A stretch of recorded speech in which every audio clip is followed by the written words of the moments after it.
Doctor Baba Saheb Ambedkar open university.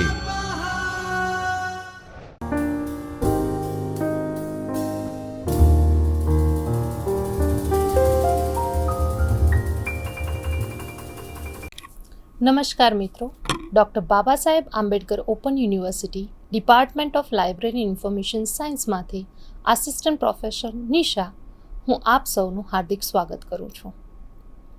મિત્રો, આજે આપણે માસ્ટર ઓફ લાઇબ્રેરી ઇન્ફોર્મેશન સાયન્સમાંથી ઇલેક્ટિવ કોર્સ સંશોધન પદ્ધતિઓમાંથી વિભાગ નંબર 4 સંશોધનની પ્રક્રિયાનો એકમ નંબર 15 અને 16નો અભ્યાસ કરશું.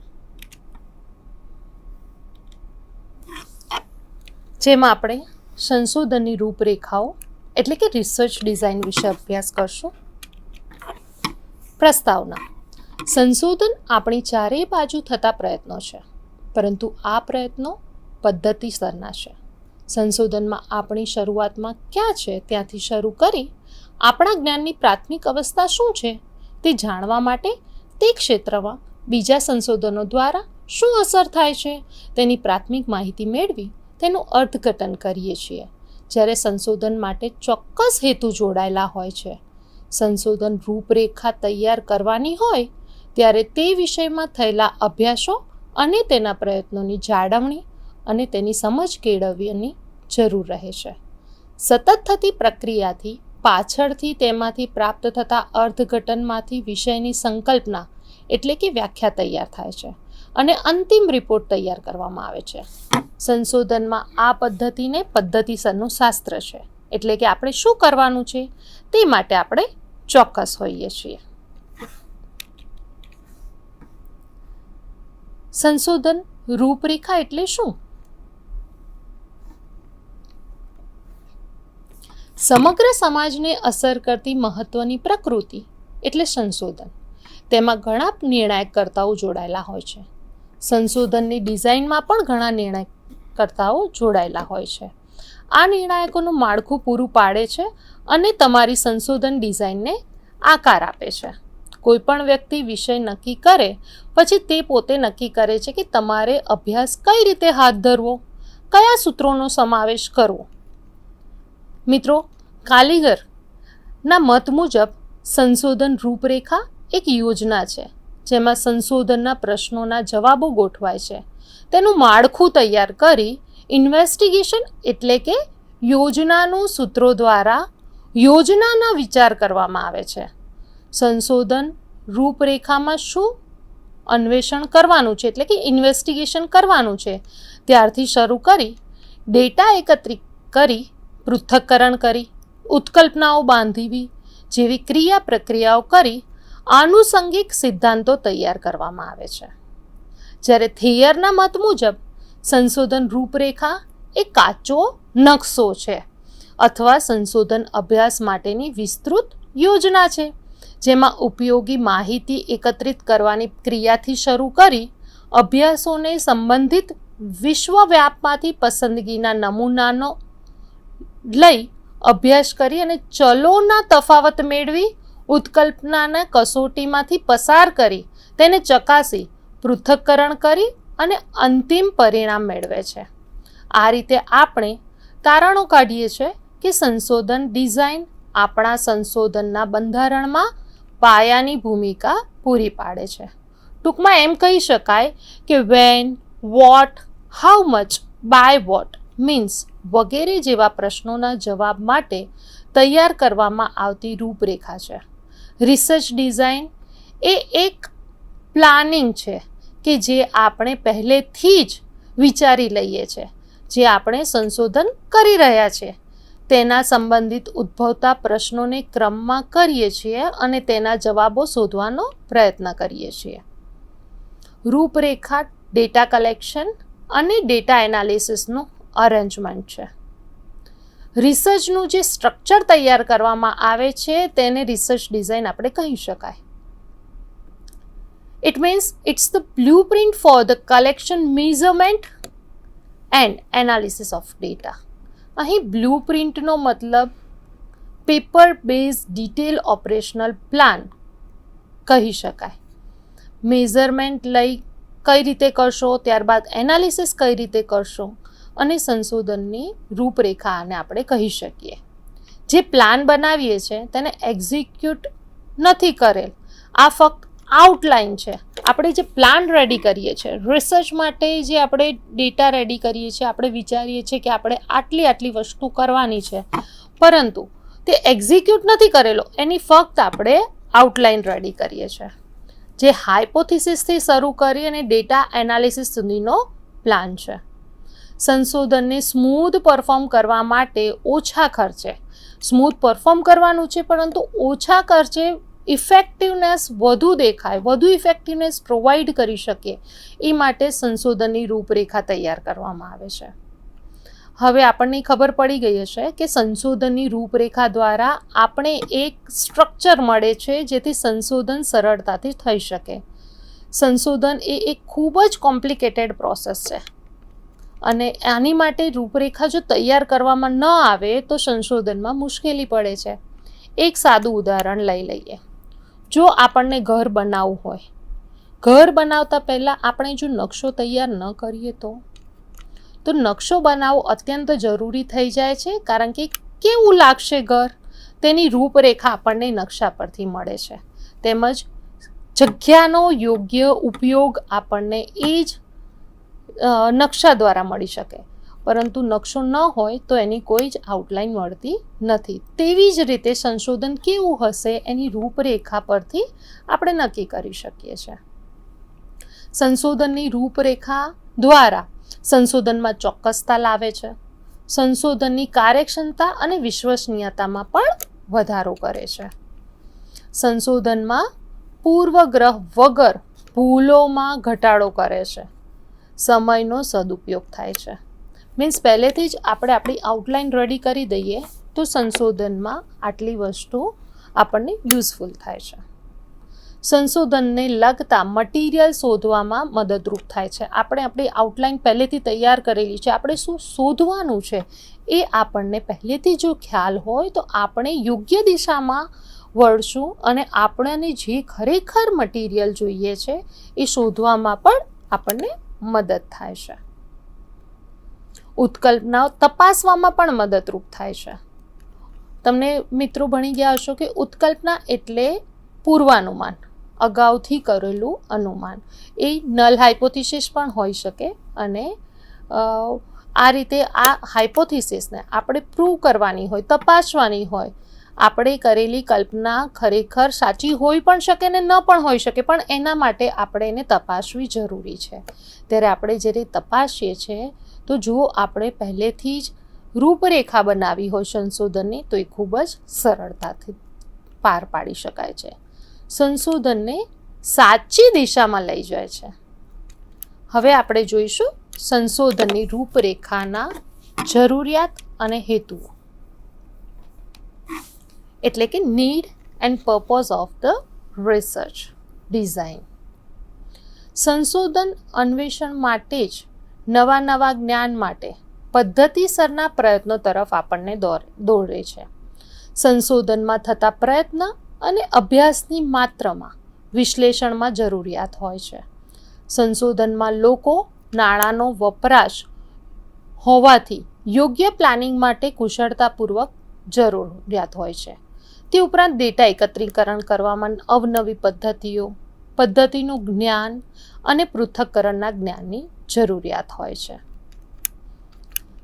આપણે ધારો કે માનીએ કે અભ્યાસ શું છે, આપણે જે કરવાનો છે એ અભ્યાસ શું છે, અભ્યાસ આપણે શા માટે હાથ ધરવામાં આવે છે, કયા ક્ષેત્રોમાં અભ્યાસ કરવામાં આવશે, અથવા તો આ અભ્યાસ કઈ રીતે હાથ ધરવામાં આવશે, અભ્યાસમાં કયા કાર્યો કરવા અને પ્રક્રિયાઓનો સમાવેશ કરવામાં આવશે, ડેટા કયો હશે, કેવી રીતે ડેટા એકત્રીકરણ કરવામાં આવશે, કઈ નિદર્શન પદ્ધતિનો ઉપયોગ કરવામાં આવશે, પૃથ્થકરણ કઈ રીતે કરવામાં આવશે. સંશોધનની રૂપરેખા માટે આપણે જ્યારે આટલા પ્રશ્નોના જવાબ આપણા માનસિક રીતે આપવા માટે તૈયાર થઈ જઈએ ત્યારે તે સંશોધનની રૂપરેખાની જરૂરિયાત આપણે કહી શકીએ. હવે સંશોધન રૂપરેખાના પ્રકારો.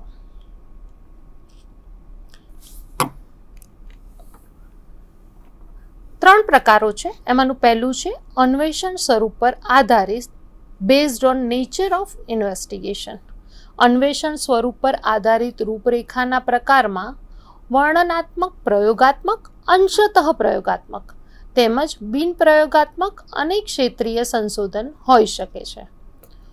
કોઈપણ સંશોધન ડિઝાઇન માટે સંશોધક જ્યારે શરૂઆત કરે છે ત્યારે તે પ્રશ્નોની પ્રાકૃતિક ભૌગોલિક દ્રષ્ટિએ શરૂઆત કરે છે અને પ્રાથમિક કક્ષાના પ્રયત્નો કરે છે.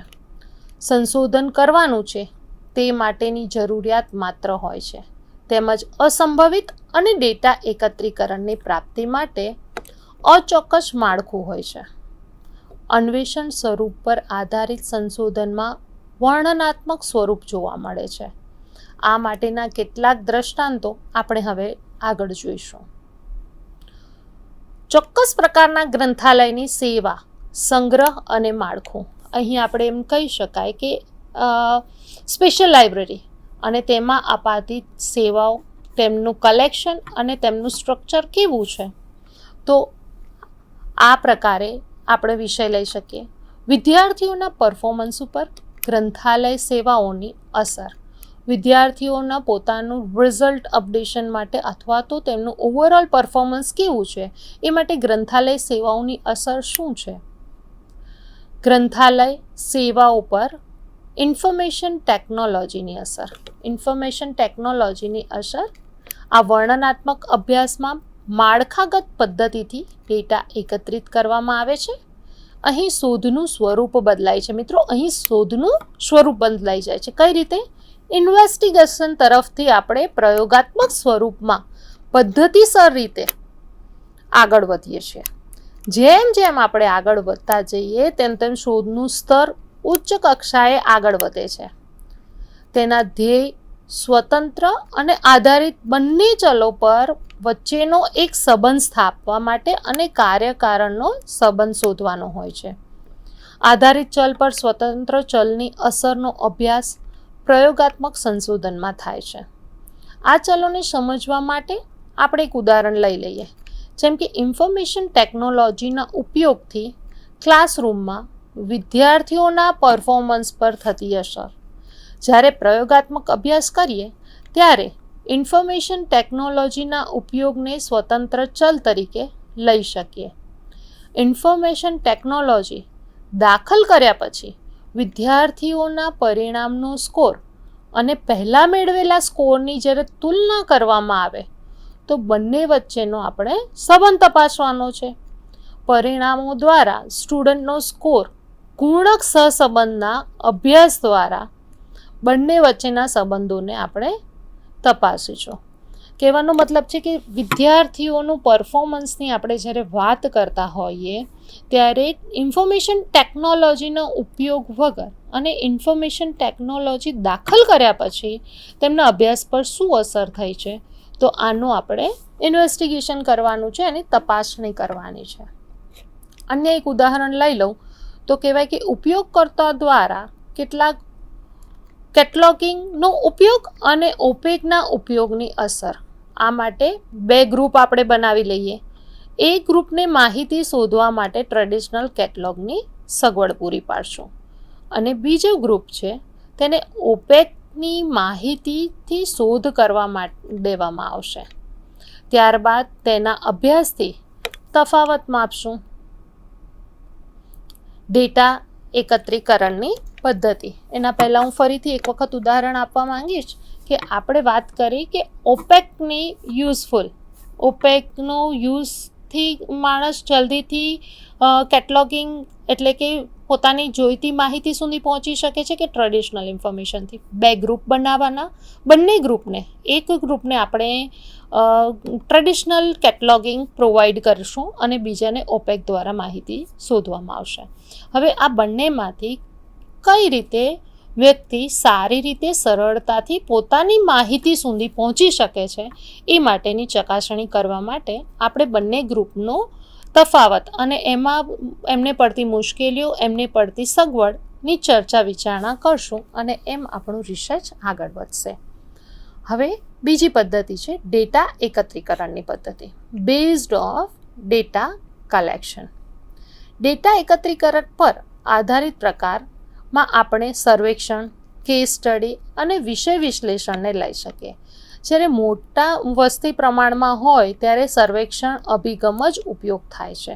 તેના ડેટા એકત્રીકરણની ટેકનિકમાં આપણે પ્રશ્નાવલી અને ઇન્ટરવ્યૂનો ઉપયોગ કરીએ છીએ. કેસ સ્ટડીના અભ્યાસમાં કેટલાક કેસોની વિરુદ્ધમાં અન્વેષણના વધુ નમૂનાઓનો સમાવેશ કરવામાં આવે છે. એક ઉદાહરણ લઈ લઈએ તો ઉત્તર ગુજરાતના કોલેજ ગ્રંથાલયમાં ઓટોમેશન. આ માટે ઉત્તર ગુજરાતની દરેક કોલેજના અભ્યાસનો સમાવેશ સમર્થન થઈ શકે નહીં, કારણ કે ઉત્તર ગુજરાતમાં ઘણી જ બધી કોલેજો આવેલી છે. આ બધી જ કોલેજને આપણી અભ્યાસમાં સમાવી શકીએ નહીં, ત્યારે સર્વસામાન્ય તારણ કાઢવામાં આવશે. હવે આ તારણ કાઢવા માટે આપણે સેમ્પલિંગ મેથડનો ઉપયોગ કરશું. એમાંથી આપણે નમૂનારૂપ કોલેજોને પસંદ કરશું અને એ પ્રમાણે આપણું કાર્ય આગળ વધારશું. ત્રીજો પ્રકાર છે સંદર્ભ સમયગાળા પર આધારિત, બેઝડ ઓન રેફરન્સ પીરિયડ. સંદર્ભના સમયગાળા પર આધારિત અભ્યાસમાં સંશોધન રૂપરેખા 3 રીતે વર્ગીકૃત કરી શકાય: ભૂતકાળનો વિચાર કરનાર, ભવિષ્યમાં થનાર અને ભૂતકાળના વિચાર કર્યા પછી ભવિષ્યની આગાહી કરનાર. ભૂતકાળનો વિચાર કરનાર અભ્યાસમાં વ્યક્તિના અસાધારણ વ્યક્તિત્વ માં જે બનાવો બનેલા છે તેની ચર્ચા કરવામાં આવે છે, અથવા ભૂતકાળમાં બનેલા બનાવોની પરિસ્થિતિનો અભ્યાસ કરવામાં આવે છે.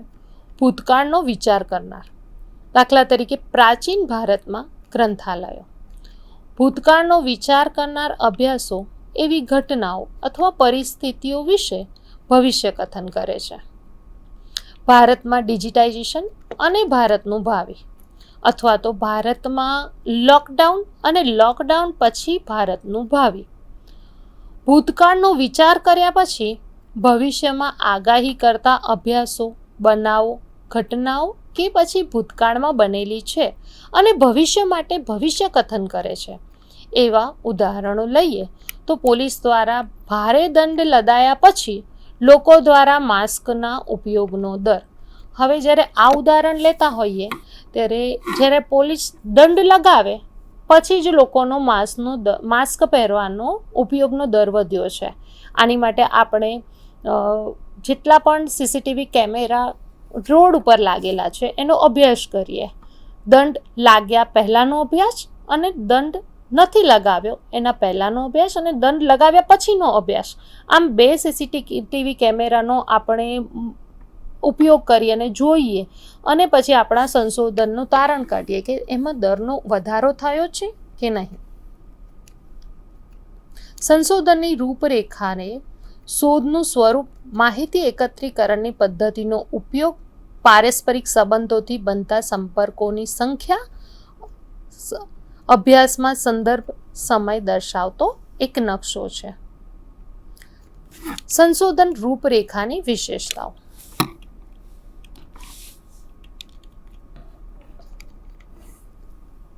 સંશોધનની રૂપરેખામાં ફ્લેક્સિબિલિટી હોવી જોઈએ, મીન્સ લચીલાપણું હોવું જોઈએ. એપ્રોપ્રિએટ, એકદમ ચોક્કસ હોવી જોઈએ. ઇફેક્ટિવ એટલે કે આકર્ષક હોવી જોઈએ. અને સૌથી મહત્ત્વનું ઇકોનોમિકલી, આર્થિક રીતે કરકસરવાળું હોવું જોઈએ. મિત્રો, હવે આપણે આ 3 પ્રકારો જોયા. ડિઝાઇન શેની કેવી હોઈ શકે, રિસર્ચની ડિઝાઇન કેવી હોઈ શકે એનો અભ્યાસ કરશું. પાર્ટ્સ કયા હોઈ શકે, પાર્ટ્સ ઓફ રિસર્ચ ડિઝાઇન. તો પાર્ટ્સમાં આપણે 4 મુખ્ય પાર્ટ છે: sampling design, observational design, statistical design અને operational design. Sampling designs which deal with the methods of selecting items to be observed for the study. Observational design which related to the condition under which observation are to be created. Statistical design which concern the question of the information and data gathered are to be analyzed, and operational designs which deal with techniques by which the procedure satisfy in sampling. Type of research design. Research ડિઝાઇનના actually 3 part છે: એક્સપ્લોઇટરી, descriptive અને experimental. હવે research design જ્યારે overall આપણે વાત કરતા હોઈએ તો ઓવરઓલ રિસર્ચ ડિઝાઇનમાં એક્સપ્લોઇટરી રિસર્ચ ડિઝાઇન ફ્લેક્સિબલ છે, જ્યારે ઓવરઓલ ડિઝાઇન ડિસ્ક્રિપ્ટિવ ડિઝાઇનમાં રિજિડ ટાઈપની છે અને experimental overall design very rigid છે. હવે રિસર્ચ ડિઝાઇન સેમ્પલિંગ. એક્સપ્લોઇટરી રિસર્ચની સેમ્પલિંગ ડિઝાઇન નોન પ્રોબેબિલિટી એટલે પર્પઝિવ અથવા તો જજમેન્ટલ બેસિસ પર હોય છે. Descriptive research sampling design probability એટલે કે રેન્ડમ સેમ્પલિંગથી કરવામાં આવે છે, અને એક્સપેરિમેન્ટલ સેમ્પલિંગ ડિઝાઇનમાં પ્રોબેબિલિટી રેન્ડમ સેમ્પલિંગ તરીકે કરવામાં આવે છે. Data collection. રિસર્ચ ડિઝાઇનમાં ડેટા કલેક્શન એક્સપ્લોઇટરી રિસર્ચ માટે સેકન્ડરી ડેટા યુઝ કરવામાં આવે છે, ડિસ્ક્રિપ્ટિવ માટે પણ સેકન્ડરી ડેટા યુઝ કરવામાં આવે છે. જ્યારે એક્સપેરિમેન્ટલ બેઝ રિસર્ચ કરતા હોય ત્યારે ડેટા કલેક્શન માટે પ્રાઇમરી ડેટાનો યુઝ થાય છે. Statistical design. સ્ટેટિસ્ટિકલ ડિઝાઇનમાં એક્સપ્લોઇટરીમાં પ્લાન્ડ હોય છે according to the nature of research. આપણા રિસર્ચ કયા પ્રકારનું છે, આપણા વેરિયેબલ્સ કયા છે, આપણા જે રિસર્ચ કરવાનું છે એ માટેનું ગ્રુપ કયું છે, કયા ગ્રુપ ઉપર આપણે રિસર્ચ કરી રહ્યા છે, એ પ્રમાણે સ્ટેટિસ્ટિકલ ડિઝાઇન એક્સપ્લોઇટરી રિસર્ચમાં પ્લાન કરવામાં આવેલી હોય છે. ડિસ્ક્રિપ્ટિવમાં સ્ટેટિસ્ટિકલ ડિઝાઇન પ્લાન હોય છે according to the nature of research, variables અને ગ્રુપ્સ પ્રમાણે. હવે એજમાં જ એક્સપેરિમેન્ટલ રિસર્ચમાં સ્ટેટિસ્ટિકલ ડેટા પ્લાન મીન્સ જેટલી પણ રિસર્ચ ડિઝાઇનમાં સ્ટેટિસ્ટિકલ ડિઝાઇન કરવામાં આવે છે પ્રી પ્લાન હોય છે, પ્લાન કરેલી હોય છે, પણ કઈ રીતે? According to the nature of research, variables and group. એટલે કે આપણા જે રિસર્ચ છે, રિસર્ચનો જે ટોપિક છે કયા પ્રકારનો છે, એના વેરિયેબલ્સ કયા છે અને એનું ગ્રુપ કયું છે, એના આધારે પ્રી પ્લાન હોય છે. મિત્રો, અહીં આપણે રિસર્ચના પ્રકારો ભણ્યા અને રિસર્ચ ડિઝાઇન એટલે શું, રિસર્ચ ડિઝાઇનની વિશેષતાઓ શું હોય છે, રિસર્ચ ડિઝાઇનને કઈ રીતે આપણા જીવનમાં આપણે જ્યારે સંશોધન કરતા હોઈએ, આપણા વિષય માટે આપણે જ્યારે આગળ કામ કરતા હોઈએ ત્યારે આપણે કઈ રીતે એને ધ્યાનમાં લેવાનું છે એના વિશેની ચર્ચા કરી. તો ભવિષ્યમાં જ્યારે તમે ઇલેક્ટિવ કોર્સ તરીકે સંશોધન પદ્ધતિને પસંદ કર્યો હોય ત્યારે આવા ક્વેશ્ચન્સ આવી શકે છે કે રિસર્ચ ડિઝાઇન એટલે શું, રિસર્ચ ડિઝાઇનની વિશેષતાઓ શું છે, એની જરૂરિયાત શું છે. જ્યારે આપણા અભ્યાસના જે પ્રશ્નો છે આ પ્રશ્નોને આપણે સિલેક્ટ કરીએ, આપણે આ બધા જ પ્રશ્નો જે આગળ મેં ભણાવ્યા કે આપણો અભ્યાસ શું છે, આપણે કઈ રીતે કામ કર્યા છે, કરવાના છે, આપણે આગળ કઈ પદ્ધતિનો ઉપયોગ કરવાના છે, આપણી કાર્ય કરવાની પદ્ધતિ કઈ હશે, અથવા તો આપણે જે સંશોધન કરશું અથવા તો એનું પૃથ્થકરણ કરશું તો એ પૃથ્થકરણ માટે આપણે કઈ ટેકનિક્સનો ઉપયોગ કરશું. આ બધા જ પ્રશ્નોનો જ્યારે જવાબ આપવામાં આવે ત્યારે તેની નીડ અને પર્પસ શું છે આપણે જાણી શકીએ. માટે જ્યારે પણ એક્ઝામ હોય ત્યારે આ બધા જ પ્રશ્નો એક્ઝામ પૂરતા નહીં પણ ભવિષ્યમાં જ્યારે તમે આગળ રિસર્ચ કરશો, એમફિલ પીએચડી કરશો અથવા તો કોઈ પ્રોજેક્ટ હાથમાં લેશો ત્યારે આ રૂપરેખા તમારા દિમાગમાં ફિટ હોવી જોઈએ. આ દિમાગમાં તમારે આટલા પોઈન્ટ્સ નક્કી કરવાના છે અને આ પોઈન્ટ્સનો જવાબ જો તમારી જાતને આપી શકશો તો તમારો સમય ખૂબ જ બચી જશે. એની સાથે સાથે નાણાંનો પણ બચાવ થશે, તમારી કાર્ય કરવાની ક્ષમતા વધી જશે, ચોક્કસતા આવશે અને કામ ખૂબ જ સરળતાથી, કારણ કે રિસર્ચ બહુ જ કોમ્પ્લિકેટેડ વસ્તુ છે. હવે આ કોમ્પ્લિકેશનને દૂર કરવા માટે આપણે રિસર્ચની રૂપરેખા એટલે કે રિસર્ચ ડિઝાઇન પહેલેથી પ્રિપેર કરવી જોઈએ. નમસ્કાર મિત્રો, આપ સૌનો ખૂબ ખૂબ આભાર. ફરીથી આપણે નવા ટૉપિક સાથે ફરીથી મળશું. स्वाध्यायः परमः